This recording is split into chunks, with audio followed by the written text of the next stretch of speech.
आज हंगामेदार सदन रहने वाला है और तमाम ऐसे मुद्दे जो कि प्रश्नकाल के दौरान विधायकों की ओर से उठाए जाएंगे। हमारे साथ विजय राणा हमारे साथ लाइव जुड़ चुके हैं। विजय, चूंकि आज सदन में हंगामे के पूरे आसार प्रश्नकाल के दौरान भी नजर आ रहे हैं और चूंकि आपके साथ कांग्रेस से विधायक अशोक अरोड़ा भी मौजूद हैं, उनसे बातचीत करिए। Over to you. बिल्कुल, थानेसर से कांग्रेस विधायक अशोक अरोड़ा मौजूद है इस समय।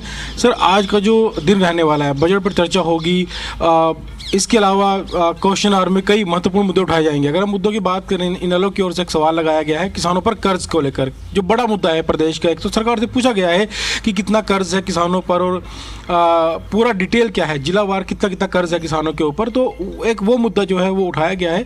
आपको क्या लगता है कितना महत्वपूर्ण मुद्दा है? हरियाणा विधानसभा का सत्र चल रहा है।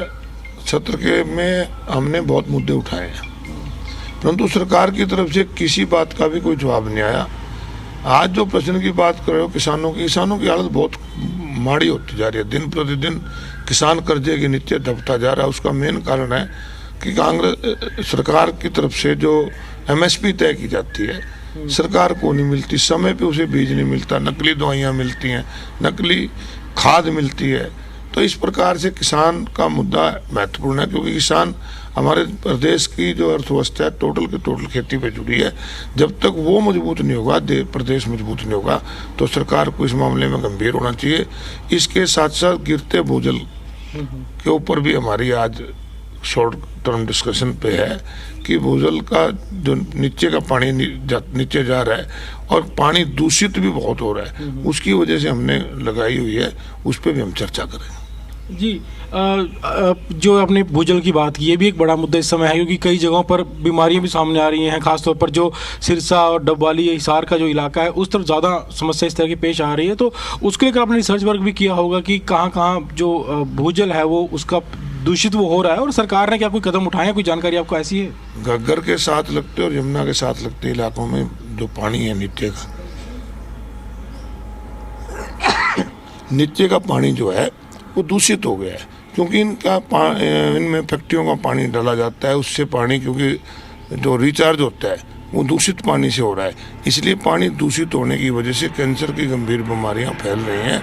तो सरकार को इसकी तरफ ध्यान देना चाहिए। घग्गर की वे के अंदर भी पानी ना डाल लगाए और यमुना के अंदर भी पानी ना लगाए। एक और आज एक बड़ा मुद्दा लगाया जाएगा, हालांकि वो मुद्दा जो है भाजपा विधायक की ओर से लगाया जाएगा, अवैध कॉलोनियों का मुद्दा। पिछली सरकार की बात करें, इस सरकार की बात करें, हालांकि सैकड़ों कॉलोनियाँ रेगुलर भी सरकार ने की हैं, लेकिन जो अवैध कॉलोनियाँ हैं कहीं ना कहीं उनकी संख्या जो है वो फिर उतनी ही दोबारा बन जाती हैं। तो लोगों को दिक्कत होती है, लोग अपनी इन्वेस्टमेंट करते हैं, वहाँ पर प्लॉट खरीदते हैं, घर बनाते हैं, लेकिन उनको फिर सुविधाएं नहीं मिल पाती। तो सरकार का ये भी कोशिश रहनी चाहिए कि अवैध कॉलोनी पर नियंत्रण करें। ये भी एक सवाल आज उठाया जाएगा। सरकार से जुड़े लोग लगातार शहरों के अंदर अवैध कॉलोनियाँ काट रहे हैं।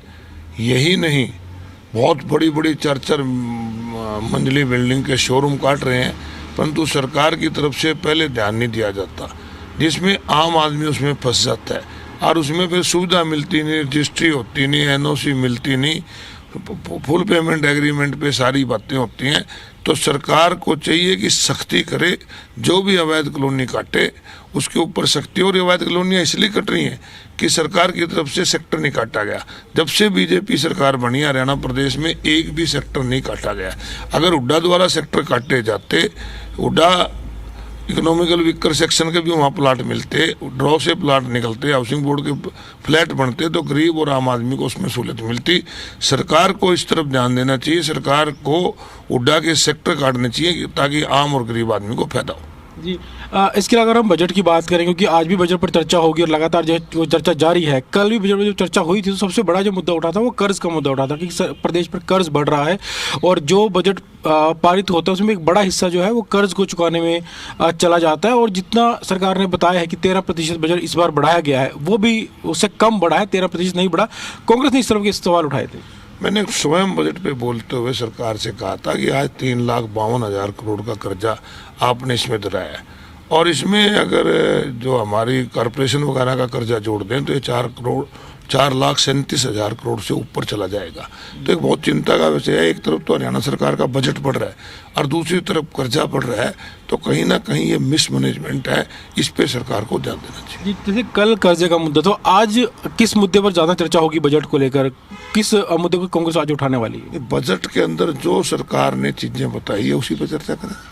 जी, कर्ज की बात कर लें, लेकिन सरकार ने जो आवंटन किया है अलग अलग वर्गों में, क्योंकि सरकार का यही कहना है कि कोई वर्ग छोटा नहीं है, हर क्षेत्र को, हर वर्ग को कुछ ना कुछ जरूर दिया गया है इस बजट के अंदर। आपको लगता है कि कोई क्षेत्र ऐसा है जहां पर ज़्यादा पैसा खर्च होना चाहिए था, उतना नहीं सरकार ने दिया? जिस बजट का लगभग 34% पैसा कर्जा और कर्जे की किस्त और ब्याज चुकाने में जाए, और इससे थोड़ा सा कम पैसा पेंशन और सैलरी में चला जाएगा, तो फिर विकास कहाँ से होगा? ये तो कर्जे की किस्त उतारने के लिए भी कर्जा लेना पड़ेगा। जी, तो जिस तरह से बजट को लेकर बातचीत कर रहे हैं कांग्रेस विधायक अशोक अरोड़ा, और साथ साथ जो आज मुद्दे उठने वाले हैं उनको लेकर भी चर्चा की गई है कि आज जिस तरह से किसानों का मुद्दा उठाया जाएगा, कर्ज का मुद्दा, इसके अलावा अवैध कॉलोनियों का मुद्दा और भूजल जो दूषित लगातार होता जा रहा है प्रदेश का, उसका मुद्दा भी कांग्रेस की ओर से उठाया जाएगा। तो तमाम मुद्दे हैं जो आज की जो कार्रवाई होगी उसमें उठाए जाएंगे। जी।